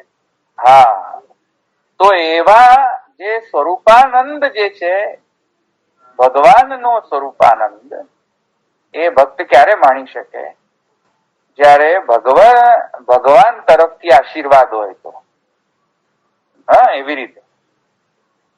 તો એને એ અનુભવના પ્રકારને સમજવા માટે નેક્સ્ટ નામ આવી રહ્યું છે સાકાર બ્રહ્મવાદિક સ્થાપક. આ જો ન હોય તો પુષ્ટિ માર્ગીય ફલ એટલે કે સ્વરૂપાનંદ અને ભજનાનંદ પોસિબલ નથી. Not possible. એ અહીંયા ગોકુલેશજી કહી રહ્યા છે. આગળ નનુ યદ અવધિ ઈદ્રક, આ કોણ ત્રીજા હરિરાયજી છે ને? ગોપેશ્વરજી. હા, ગોપેશ્વર. દર વખતે લોચા મારું છે. નનુ યદ અવધિ ઈદ્રક ગુણ વિશિષ્ટમ બ્રહ્મ ઇતિ કેનાપી ન નિરૂપિતમ યત્ર અવતારે સ્વરૂપાદિ દૃશ્યતે તત્ર સગુણત્વમ એવ પ્રતિપાદિતમ તત કથમ ઈદૃશમ સાક્ષાત બ્રહ્મ ઇતિ તસ્ય ફલત્વમ ઇતિ ઉચ્યતે તત્ર આહુ સાકાર બ્રહ્મવાદ. હવે અહીંયા યદવધિ ઈદ્રક ગુણ વિશિષ્ટમ, કયા ગુણ વિશિષ્ટમ? પૂર્વ સંગતિ નહીં કરો તો ઉપરથી જશે. પૂર્વ સંગતિ કરો, પૂર્વ નામ સંગતિ, તો ખબર પડશે. સાકારતાનો જે ગુણ છે, લીલાનો ને બધો ચારે ચાર કરી. હા, અચ્છા, કરી. શું કહે છે પૂર્વમાં? પૂર્વ સંગતિમાં શું કહે છે ગોપેશ્વરજી?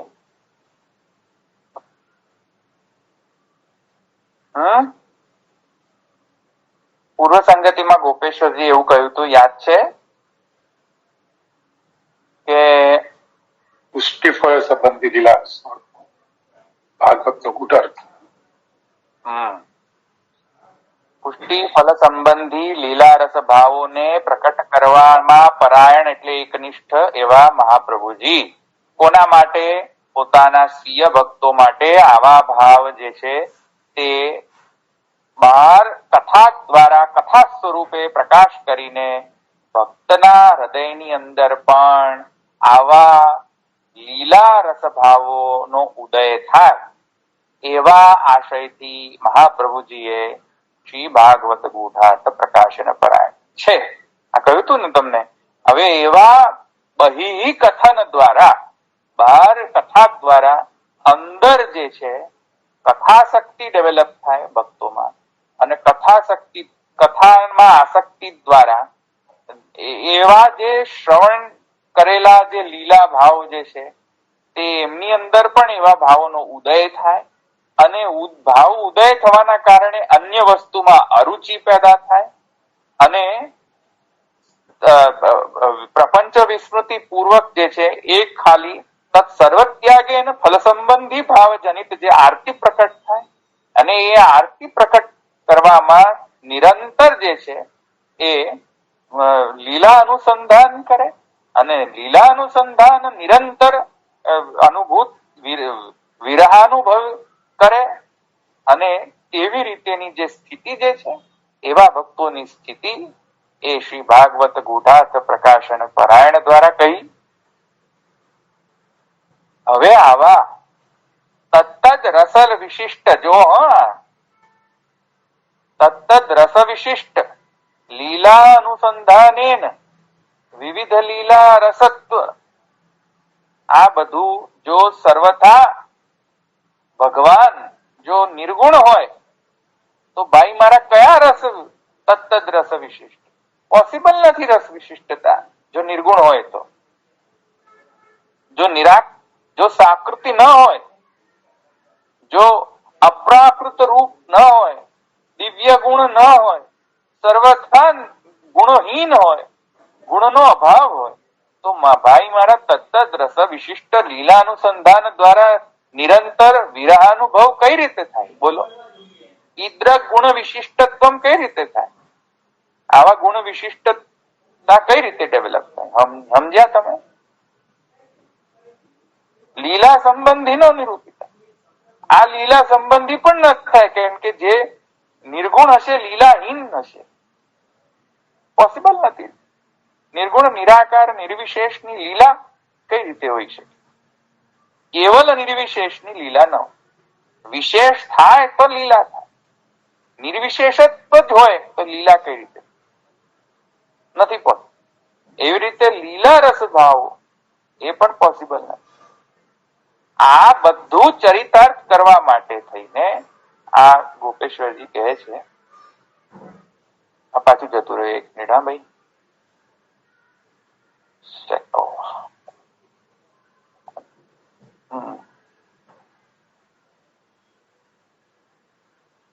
તો આ છે ને 1 મિનિટ.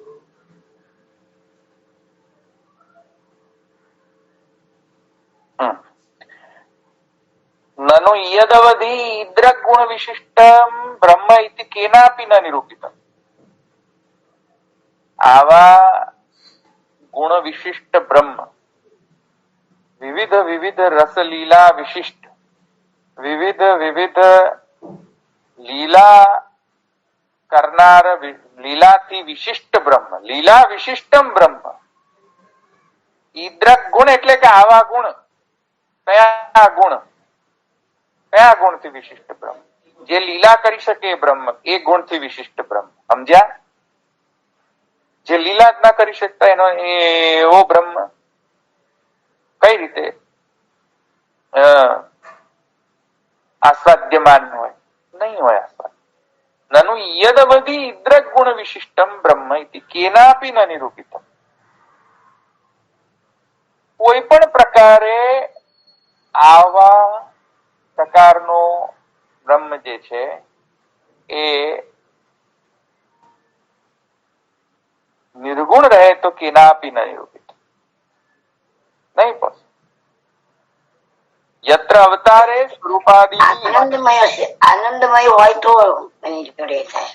હા, તો યત્ર અવતારે સ્વરૂપાદિ દૃશ્યતે તત્ર સગુણત્વમેવ પ્રતિપાદ્યમ. તત કથમ ઈદૃશમ સાક્ષાત બ્રહ્મ ઇતિ તસ્ય ફલત્વમ ઇતિ ઉચ્યતે. તત્ર જ્યાં અવતારમાં સ્વરૂપાદિનો દર્શન થાય છે ત્યાં સગુણત્વ નું પ્રતિપાદન થાય છે. હવે અહીંયા સમજો. હવે આ પોઈન્ટ નહીં સમજાય ને તો આગળ જઈને ટીકાય નહીં સમજાય. જ્યારે અવતાર ધારણ કરે પ્રભુ, ત્યારે જે પ્રભુની નો દેહ અને પ્રભુ સ્વયં એ બંને શરીર શરીરી ભાવ, એવો શરીર શરીરી ભાવ હોતો નથી મારા વાલા. શરીર શરીરી ભાવ ભગવાનની અંદર અવતાર સમયે હોતો નથી. આ હું ફરીથી એમ્ફસાઇઝ કરું છું. ભગવાનના ઘણા બધા રૂપ છે, જેમાં આપણે પણ ભગવાનના જ રૂપ છીએ. કૂતરો, ગધેડો, ટેબલ, ખુરશી, હું, તમે બધા જ. પણ આપણામાં શરીર શરીરી ભાવત્વ ભગવાનનો રૂપ છે. સમજ્યા?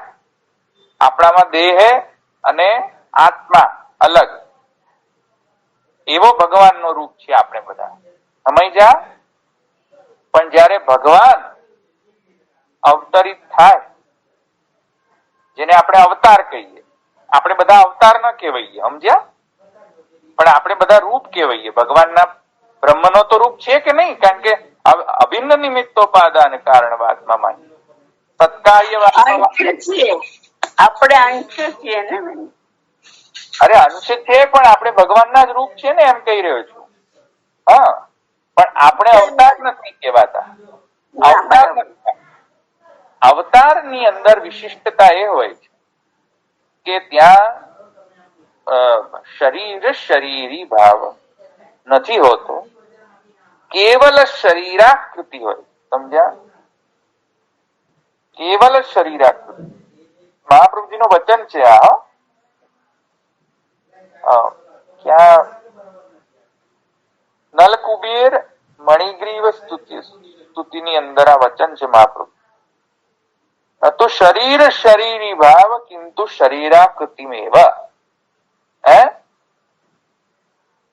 સમજાય છે બધાને કે નથી સમજાતું? સમજાય છે. હા. આપણે સેપરેટ બેઝિકલી જે આપણા આત્મા અને શરીર બે સેપરેટ અલગ છે, પણ ભગવાન એમ નથી એવી રીતના. હા, શરીર શરીર શરીરી ભાવ. અરે પેલા બધા પતાસા ખાવ છો કે નહીં લોકો? પતાસા ખાઈ ઉતરા ખાસ પતાસા ખાવ છો કે નહીં? કોઈ પતાસા કોક ખાઈએ ને. અમાર તો અહીંયા પતાસા પતાસા તો ખાવ છો કે નહીં? બીજા કોઈ બોલતા જ નથી, ખબર નહીં એ લોકોને ખબર. હા શુગર, હા પણ ડાયાબિટીસ થઈ જાય બહુ ખાવ. હા તો પતાસાની અંદર જો શરીર શરીરી ભાવ નથી, કેવલ શરીરાકૃતિ. કેવી રીતે? છે ખાલી ખાંડ જ ખાંડ. એટલે શરીર શરીરી ભાવ નહીં હોય ને શરીરાકૃતિ સમજવી હોય તો કોને યાદ કરવાનું? પતાસું. એવી રીતે ભગવાનનું સ્વરૂપ હોય છે પતાસાની જેમ. અવતાર સમય આપણામાં નહીં, આપણામાં નહીં, અવતારમાં. કુર્મા અવતાર છે, જેમ મત્સ્ય અવતાર છે, રામા અવતાર છે, નરસિંહા અવતાર છે. આ બધા અવતારની અંદર જે છે કેવલ શરીરાકૃતિ, નો શરીર શરીરી ભાવ. સમજ્યા?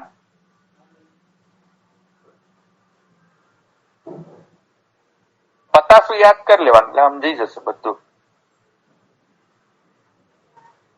ખાંડની પૂછડીનો પણ દાખલો આપે છે ને, ગમે તે બાજુથી તમે એને ખાઓ તો એ ગળી લાગે તમને, એ રીતનું. હા બસ, હા એક્ઝેક્ટલી. હવે બધા પતાસા ખાશે ને એટલે યાદ કરશે સાકાર બ્રહ્મવાદ. હવે તો ખબર નહીં, હવે કોઈ પતાસા ડિસ્ટ્રીબ્યુટ જ નથી કરતું, ક્યાંય દેખાતા જ નથી પતાસા ક્યાંય. તો લગ્નમાં બધા પતાસા ખાતા દેખાતા. લગ્નમાં હોય છે, લગ્નમાં હોય છે, લગ્નમાં ચોકલેટો ચાલુ થઈ. હા તો નથી દેખાતા, પતાસું જતું રહ્યું. ના મળે છે અહીંયા મોડર્નાઇઝેશન થઈ ગયું એમાં. હા તો હવે હું શું કેતો તો, હા તો આપણામાં જે સાકૃતિ છે, સાકારતા જે છે એ શરીર શરીરી ભાવત્વેન સાકારતા છે. ભગવાનમાં સાકાર રૂપતા જે છે એ શરીર શરીરી ભાવત્વેન નથી. એ ધ્યાન રાખજો, નહીં તો નહીં સમજ પડે આખી વસ્તુ. સાકાર બ્રહ્મવાદ, સાકાર બે વસ્તુ, ટુ ટાઈપ્સ ઓફ સાકારતા.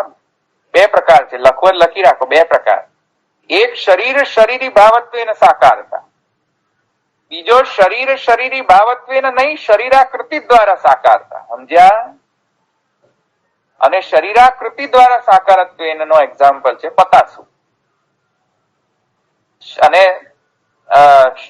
શરીર શરીરી ભાવત્વેન સાકારતા હું જો મેં તમને કહું એક એક્ઝામ્પલ, જો મજા આવશે. શરીર શરીરી ભાવત્વેન જે સાકારતા આવે છે, આ હમણાં પેલા ખબર છે બિસ્કિટ નીકળ્યા છે એવા કુકીઝ. એ કુકીઝ ની અંદર એવું હોય કે અંદર કશું હોય ને બહાર કશું હોય. બહાર ચોકલેટ નો થર બાજ્યો હોય, કોકો નો થર બાજેલો હોય બહાર, આઉટસાઇડ કુકીઝ, અને અંદર હોય પાછું. સમજ્યા કે નહીં? બધા કુકીઝ ખાવ છો કે નહીં, કે નથી કશું ખાતા? છોકરાઓ ખાય ને.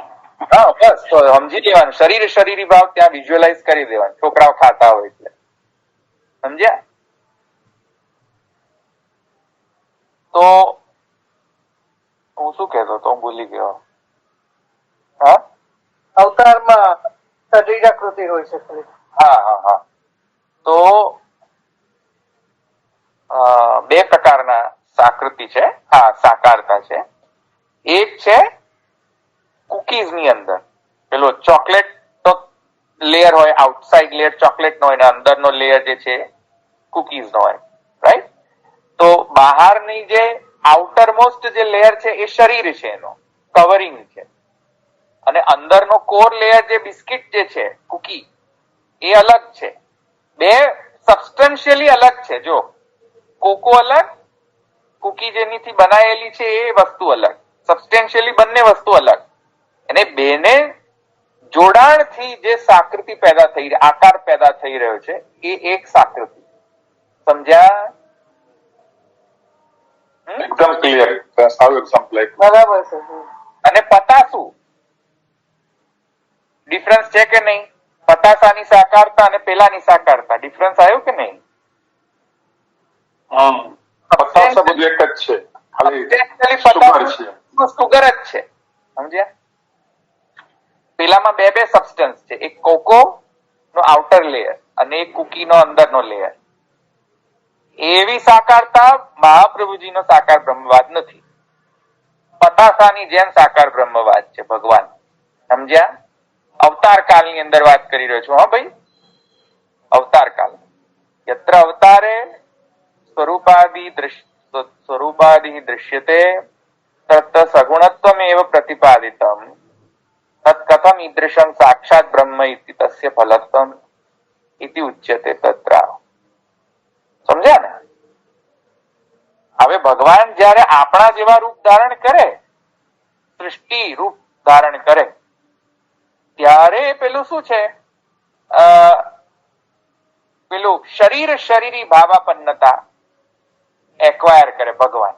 પણ એની અંદર પણ એ જે સૃષ્ટિમાં જે રૂપ પ્રકટ કરે છે ભગવાન, આપણા તમારા જીવન ગધેડા અને ગાય, ગધેડા, કૂતરા અને બધાનો જે રૂપ જે છે, એ બધામાં જે શરીરી ભાવ જે પ્રકટ કરે છે ભગવાન, એ પણ પાછું સબસ્ટેન્શિયલી ડિફરન્ટ નથી. હો, પાછું એમાં ગફલત ને ખાઈ જતા. એ સબસ્ટેન્શિયલ જે છે એટલે કે રો મટીરિયલી પાછું એ સોનું જ છે, બધું એકનું એક જ સબસ્ટન્સ છે, ખાલી ત્યાં આવિર્ભાવ તિરોભાવ છે. સમજ્યા? અને અવતાર કાળની અંદર શું ડિફરન્સ છે સમજ્યા ને તમે? પતાસાની જેમ છે. સમજ્યા મારા વાલા? ક્લિયર. બહુ સુંદર. સરસ સરસ. આ અવતાર બાદ જે છે એ નહીં સમજો ને તો આ સાકાર બ્રહ્માંડ નહીં સમજણ પડે. વાપર્યું?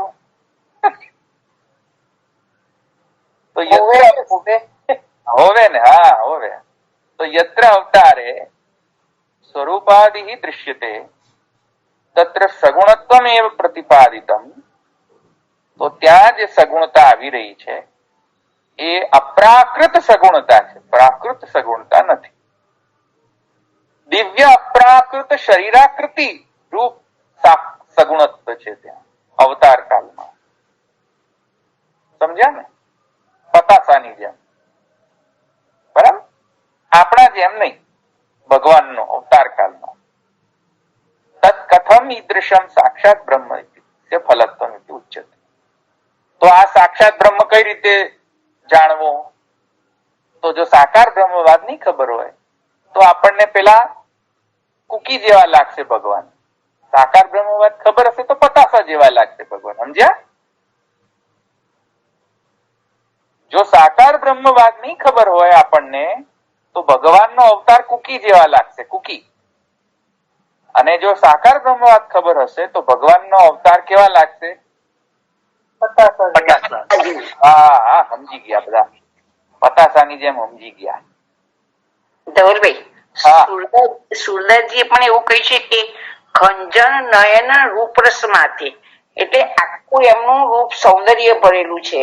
તો રૂપમાં શું બધું ચરનાવીન છે, એમના અધર છે, વેણું છે, બધું જ એ રીતનું છે. હા, બરાબર. ઓકે, હવે ચતુર્થ કોણ છે? ટીકાકાર શ્રી હરિરાયજી છે ને? હરિરાય. હા, બોલો શું કે છે? હા, તો હરિરાયજી કહે છે કો ગૂઢાર્થ. શું ગૂઢાર્થ છે ભાઈ ભાગવત નો? બોલો મારા વાલા. ભાગવત નો શું ગૂઢાર્થ છે?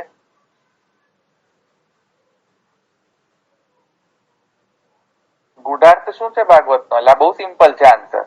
વિચારો. સાકાર બ્રહ્મવાદ.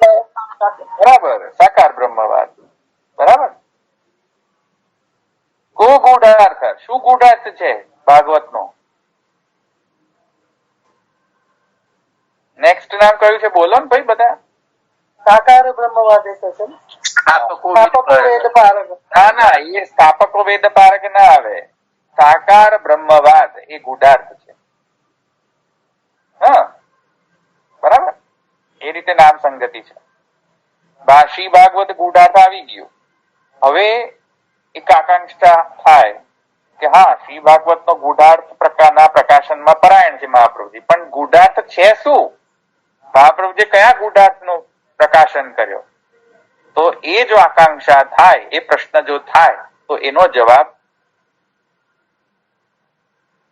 સાકાર બ્રહ્મવાદ. બરાબર. એતન્નામ સાધનીભૂતમ અગ્રિમમ નામમાહુ. એ આ ભાગવત જે ગુઢાર્થ જે છે ફલ હોય, તો એનો સાધન કયો? એ ફલને મેળવવાનું સાધન કયું ભાઈ? આ પીબત રસમ ભાગવતમ રસમાલયમ, આ રસમાલયમ રૂપી ફલને મેળવવાનું સાધન કયું? બોલો મારા વાલા. સાકાર બ્રહ્મવાદ. સમજ્યા? બરાબર. ની તો રસ પીશો કઈ રીતે? શ્રવણ કઈ રીતે કરશો?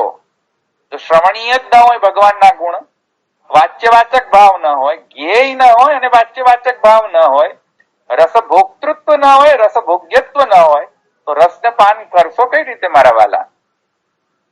એ પોતે રસ પણ ન બની શકતો હોય, પોતે રસ રૂપ ન બની શકતો હોય, રસ ભોગ્ય રૂપ ન બની શકતો હોય, રસ ભોગતા ન બની શકતો હોય, તો રસનું પાન કરવું કઈ રીતે એ વસ્તુનું? પોસિબલ નથી. સાકાર બ્રહ્મવાદ હોય તો જ ભાગવત ગુઢાર્થ પ્રકાશન પરાયણ થઈ શકે. સમજ્યા? નહીં તો પોસિબલ નથી.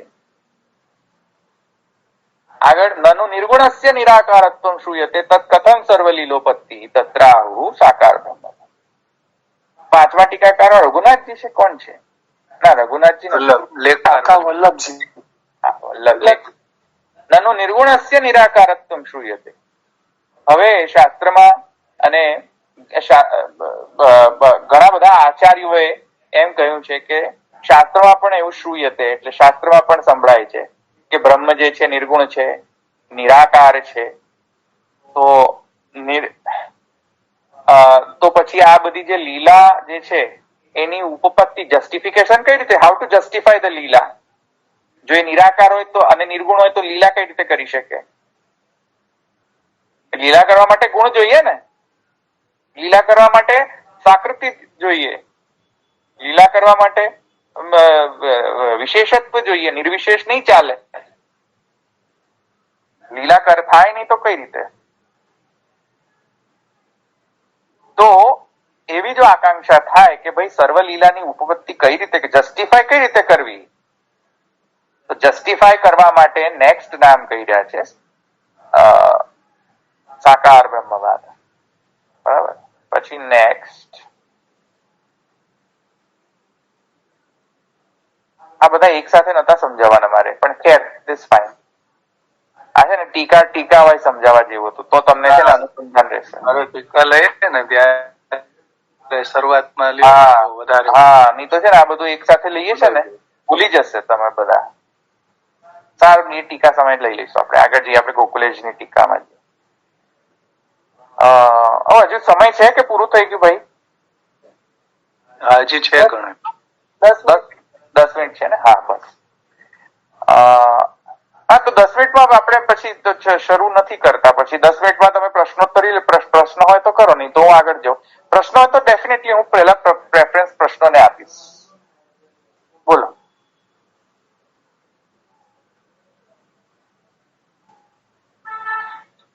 તમે આ શરીર ભાવાત્મક કહ્યું, બીજો કયો ભાવ કહ્યું? બીજો કયો ભાવ કહ્યું? મારે લખવાનું રહી ગયું છે. લખવાનું રહી ગયું? હા હા, તો શરીરી ભાવ એક અને શરીરાકૃતિ બીજો. શરીરાકૃતિ. હા બસ એ બીજો. તો આપણે જે અવતાર કાળમાં ભગવાન માં કયું માનીએ છીએ? ઓપ્શન કયું છે અવતાર કાળમાં? શરીરાકૃતિ. બરાબર. શરીરી ભાવ નથી માનતા અવતાર કાળમાં જ.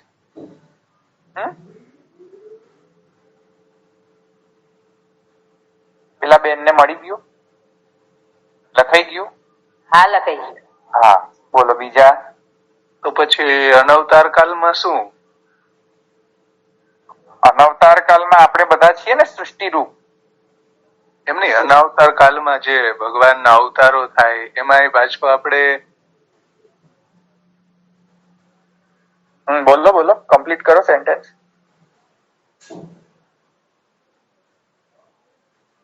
ક્યાં રહી ગયા? શું થયું? એટલે કટ થઈ ગયું, બોલો ફરીથી. અવતાર કાલ અને અનવતાર કાલમાં શું ડિફરન્સ એમ? શરીરી ભાવ કે શરીર આકૃતિમાં ડિફરન્સ ભગવાનના પર્સપેક્ટિવ થી નથી, પણ અવતાર કાળની અંદર અને જે હું ડિફરન્શિએટ કરી રહ્યા છે આપણે સૃષ્ટિ રૂપ અને અવતાર રૂપ વચ્ચે. અનવતાર કાળ વચ્ચેનો તો કોઈ પ્રશ્ન જ નથી, કેમ કે સત્યમ જ્ઞાનમ અનંતમ બ્રહ્મ યો વેદનીતમ, એ તો સ્વરૂપ લક્ષણ છે બ્રહ્મ. ત્યાં શરીરી ભાવનો કોઈ પ્રશ્ન જ નથી. હા, પણ જયારે અવતરિત થાય સૃષ્ટિની અંદર, સૃષ્ટિના મધ્યમાં, ત્યારે સ્પષ્ટીકરણની જરૂર પડે કે ભાઈ હવે અવતરિત થયા છો તો કયા પ્રકારથી અવતરિત થયા છો? શરીરી ભાવાપન્નતા લઈને અવતરિત થયા છો કે શરીરી ભાવ વગર શરીરાકૃતિથી અવતરિત થયા છો? Which option? ત્યારે જઈને સ્પષ્ટતા કરવી પડે કે અવતારે શરીરી ન શરીરી ભાવ કિંતુ શરીરાકૃતિ મેં, એમ એ રીતે સંદર્ભ છે. સમજ્યા? હા, એ બરાબર છે, પરંતુ એવી રીતના અવતાર હોઈ શકે કે જેની અંદર આ રીતના શરીરી ભાવ હોય? ના, બધા અવતારો એ અવતાર એ જ્યારે એક્સેપ્શનલ કેસમાં જ્યારે આવેશ અવતાર હોય ત્યારે આપણે ત્યાં માનીએ છીએ કે આવેશ જે છે એ ખાલી ટાઈમ પૂરતો જ હોય છે, અમુક પીરિયડ સુધી, ડ્યુરેશન સુધી જ હોય છે. પણ જે અંશ કલા અને બધા જે મુખ્યત્વે અંશા અવતાર, કલા અંશ કલા અવતાર, આ બધા જે છે તે અવતારની અંદર આપણે શરીર આકૃતિ માનીએ, મુખ્યત્વે અંશા અવતારની. બરાબર. પૃથ્વીરાજામાં એવી જ રીતના હતું ને? હા, અને આપણે જે છે સૃષ્ટિ રૂપ, જે આપણે બધા સૃષ્ટિના અંતર્ગત જે આવી રહ્યા છે એ તો બધાની અંદર શરીરી ભાવાપન્નતા ભગવાને એક્સપ્લિસિટલી રાખેલી છે. તો એની અંદર પણ આપણે માને શરીરી ભાવ. રામાનુજ સંપ્રદાયની અંદર શરીરી ભાવ અવતારમાં પણ માને છે ને? અવતારમાં પણ અને અવતારના પૂર્વમાં પણ માને છે શરીરી ભાવ. એટલે બ્રહ્મમાં સૃષ્ટિ પહેલા મૂળ રૂપ જે છે એ પણ શરીરી ભાવાપન્ન છે. નારાયણ? હા, નારાયણની અંદર નારાયણનો શરીર જડ અને ચિદચિદ વિશિષ્ટ એમ કહે છે. ચિદચિદ વિશિષ્ટ. હા હા. તો ચિદચિદ વિશિષ્ટ એટલે શરીરી ભાવ. નારાયણનો શરીર કોણ છે? ચિદ અને અચિદ, જડ અને ચેતન. અને નારાયણ સ્વયં શરીરી, અને નારાયણનું શરીર ચિદચિદ વિશિષ્ટ. એ આપણે નથી માનતા. આપણે સૃષ્ટિ પછી સૃષ્ટિના ઉત્તર કાળમાં માનીએ છીએ, સૃષ્ટિના પૂર્વ કાળમાં નથી માનતા. That's the difference. સમજો? હા, બહુ સરસ પ્રશ્ન. હા હા, સાંભળજો, બીજા બધા સાંભળજો. મેં શું કહ્યું? વિશિષ્ટાદ્વૈતની અંદર ચિદચિદ વિશિષ્ટ નારાયણ સૃષ્ટિ પૂર્વે માને છે તે લોકો. એટલે નારાયણનો શરીર અને શરીરી ભાવ સૃષ્ટિ પહેલા પણ એવો જ હોય છે, શરીરી ભાવ નારાયણ. સૃષ્ટિ પૂર્વમાં અને સૃષ્ટિના ઉત્તર કાળમાં બંનેમાં શરીરી ભાવ નારાયણ. વર્સિસ વલ્લભ વેદાંતની અંદર સૃષ્ટિ પૂર્વની અંદર નો શરીર શરીરી ભાવ, કેવલ સચ્ચિદાનંદ રૂપતા, હોમોજીનિયસ સ્ટ્રક્ચર.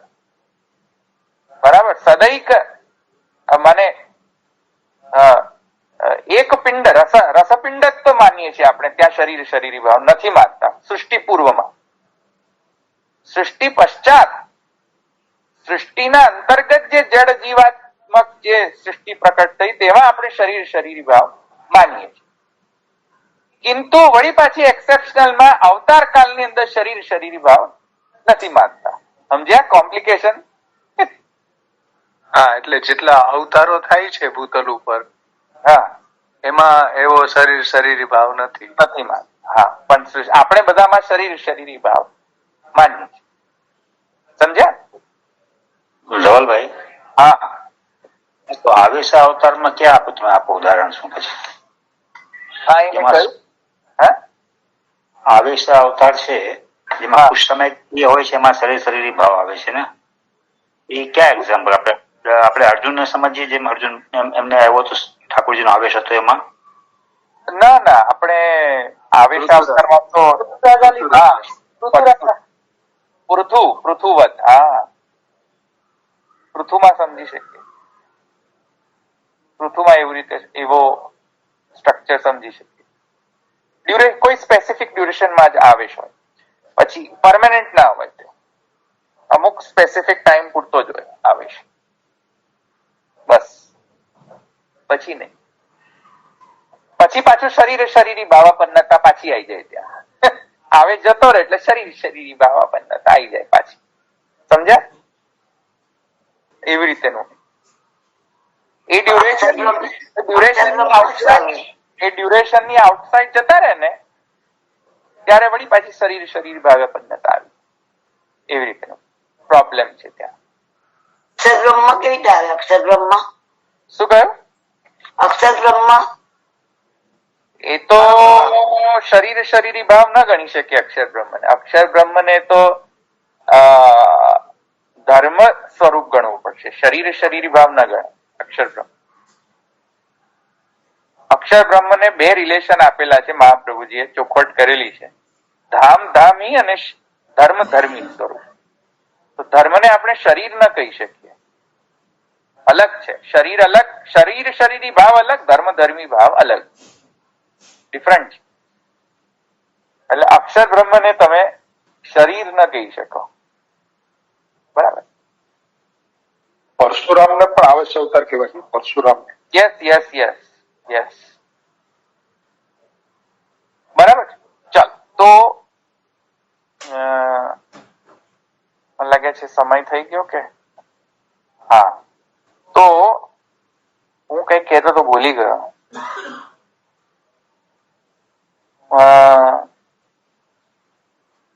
વિશિષ્ટાદ્વૈતવાદ. હા, વિષય, હા, બરાબર, એવું ફિનિશ કરી દઉં. હા, તો આ જે ફરીથી સમજો, હા, થોડું ન્યુઆન્સ છે. આ જલ્દી ક્લિયર નથી થતું જલ્દીથી, મહેનત લાગે છે ને. વિશિષ્ટાદ્વૈત નો શરીરી શરીરી ભાવ અને વલ્લભ વેદાંત નો શરીર શરીરી ભાવ માં ડિફરન્સ સમજો ફરીથી. વિશિષ્ટાદ્વૈતવાદની અંદર ભગવાનમાં શરીર શરીરી ભાવ સૃષ્ટિ પૂર્વમાં પણ હોય છે. શુદ્ધાદ્વૈતની અંદર સૃષ્ટિ પૂર્વે શરીર શરીરી ભાવ ભગવાનમાં હોતો નથી. એ સદૈક રસ હોય છે, એક પિંડત્વ હોય છે, પતાસાન જેમ. સમજ્યા? હા, એક પિંડત્વ.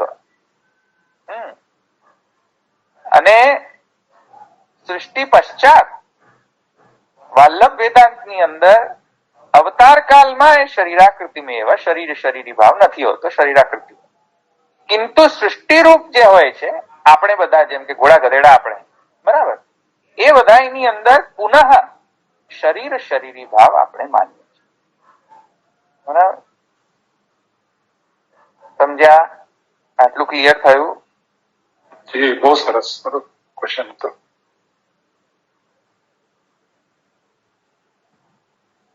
આ અણુભાષ્યની અંદર પણ સ્પષ્ટીકરણ કરેલું છે એક અધિકરણની અંદર, તૃતીય અધ્યાયના અધિકરણની અંદર આ સ્પષ્ટીકરણ છે. સૃષ્ટિ પૂર્વે આમ, સૃષ્ટિ પશ્ચાત આમ, એમ સ્વરૂપ છે, એવું સ્પષ્ટીકરણ છે.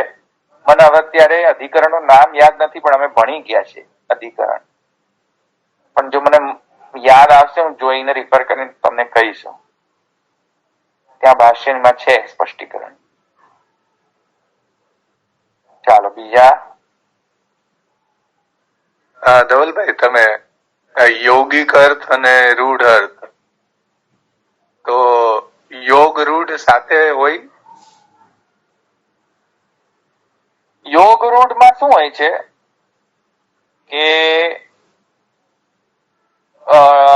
કોઈ પણ શબ્દની વ્યુત્પત્તિ વિચારીને કરેલા ઘણા બધા અર્થ નીકળી શકતા હોય, એક અર્થ નહીં, બરાબર? વ્યાકરણના દ્રષ્ટિએ તો ઘણા બધા અર્થો જે યૌગિક અર્થરૂપથી નીકળ્યા એક જ શબ્દના, એ બધા અર્થમાંથી કોઈ એક જ અર્થ ઉપર ટકી રહેવું, એને કહેવાય યોગ રૂઢ. સમજ્યા? થિયરી સમજમાં આવી ગઈ ને? હા, પછી હું એક્ઝામ્પલ આપું.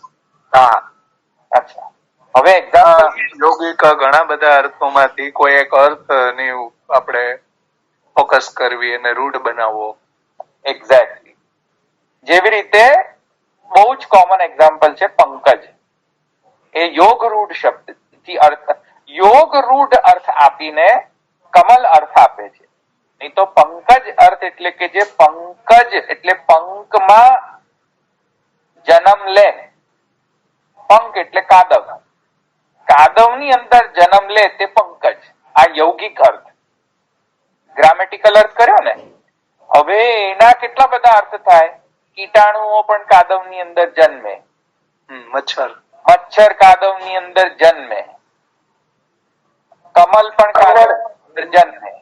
હવે કેટલા બધા અર્થ થયા પંકજના, યૌગિક અર્થ કેટલા બધા થયા. પણ શાસ્ત્રમાં જ્યારે ભગવાન વિષ્ણુ ના અક્ષીને પંકજ કહીએ તો કયો અર્થ લેવો મારે? હવે બોલો. કમળ. પછી તમે મચ્છર અર્થ લઈ શકો કે મચ્છર જેવા આંખ છે? ના, તો એ કેવી રીતે થાય? તો શાસ્ત્રમાં પંકજ શબ્દ જે છે એ જો સ્પેસિફાય ના કર્યું હોય તો કયો અર્થ સમજવો? રૂઢ થયા. સમજવો, સમજ્યા? તો આવું જે રૂઢ કરી લીધો, એક જ અર્થને તમે એક્સેપ્ટ કરો છો, બીજા અર્થને એક્સેપ્ટ નથી કરતા. કોના કારણે? કઈ વૃત્તિના કારણે? યોગ રૂઢ અર્થ વૃત્તિના કારણે. That's why we are doing this. સમજ્યા? હા હા, બહુ સુંદર. 3 અર્થ નીકળ્યા છે મિનિમમ. હવે એમાંથી એક જ ચૂઝ કર્યો આપણે, એ રીતે.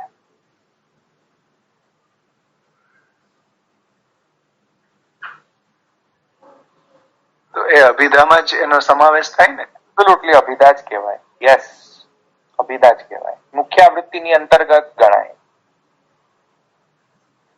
આ મુખ્યાવૃત્તિમાં અભિધા વૃત્તિથી અર્થ કરેલો છે. પંકજ શબ્દ તાત્પર્ય વૃત્તિ કે ગૌણી ગૌણી કે ફલલક્ષણા ગૌણી નથી, બરાબર? મુખ્યાવૃત્તિ છે. રૂઢ અર્થ એ મુખ્યામાં જ આવે ને? રૂઢ પણ મુખ્યા અને યોગ રૂઢ પણ મુખ્યા અને યૌગિક પણ મુખ્યા, મુખ્યામાં જ આવશે.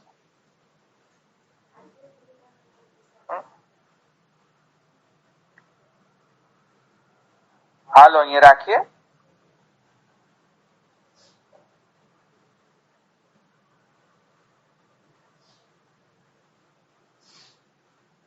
લઈ લો, આશીનો પદ લઈ લો.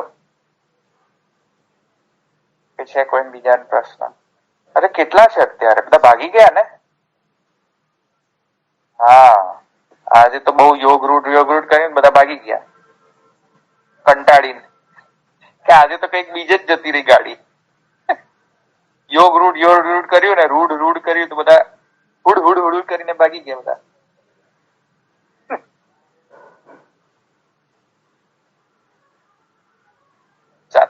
ચડૈન ચરણ કેરો ભરોસો, દ્રઢૈન ચરણ કેરો, श्री वल्लभ नख चंद्र छटा बिन सब जग माज अंधेरो भरोसो प्रणय न चरण न के साधन और नहीं आ कली में जास्तो होय निवेर सूर कहा कहे विविधा धरो बिना मोल को चेरो भरोसो प्रणय न चरण न के। वल्लभाधीश। सर्वश्र जय श्री कृष्ण।